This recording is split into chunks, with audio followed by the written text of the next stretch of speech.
जर तुम्ही 2026च्या इंटेकसाठी जर का प्लॅन करत असाल तर तुमच्यासाठी ह्या 3 कंट्रीज खूप चांगल्या आहेत. स्टुडंट रिलेटेड बऱ्याच कंट्रीजचे नियम सारखे बदलत आहेत आणि त्याच्यामुळे पेरेंट्सना स्टुडंटना खूप चिंता आहे. पण आता चिंता नको, कारण दुबई, UK आणि आयर्लंड हे 3 देश सध्या सगळ्यात स्टेबल आणि स्टुडंट फ्रेंडली आहेत.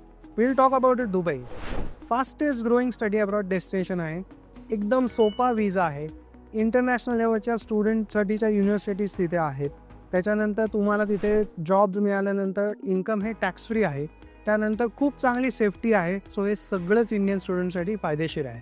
UKबद्दल बोलायचं झालं तर UKमध्ये आता विजाज डिजिटल झाले आहेत. सो पूर्ण प्रोसेस अगदी सोपी आहे. वर्ल्ड क्लास एज्युकेशन सिस्टीम आहे. सो तुम्हाला जॉब ऑपॉर्च्युनिटीज या मिळू शकतात if you are focus on your learning. An Ireland Europe कंट्रीमध्ये आहे की जे is like a hidden gem. मास्टर्सच्या स्टुडंटना 24 महिन्याचा स्टे बॅक आहे. बॅचलर्सच्या स्टुडंट्सना 12 महिन्याचा स्टे बॅक आहे. टेक फायनान्स सेक्टरमध्ये जॉब ऑपॉर्च्युनिटीज झपाट्याने वाढत आहेत. जर का तुम्ही आत्ता वेळेवरती प्लॅनिंग चालू केलं तर स्कॉलरशिप मिळण्याचे चान्सेस पण चांगले आहेत. टॉप रँक युनिव्हर्सिटीजसुद्धा तुम्हाला मिळू शकतात. लवकर जर का नाही केलं तर मे बी यांच्या ॲडमिशन्स फुल होतील आणि मग मे बी तुम्हाला त्या पर्टिक्युलर युनिव्हर्सिटीजमध्ये ॲडमिशन्स मिळणार नाही. आणि अशाच स्टडी अब्रॉडच्या काही टिप्स आणि अपडेट्ससाठी आम्हाला फॉलो करा. सिधुरा स्टडी अब्रॉड प्रोसेस सिम्प्लिफाईड.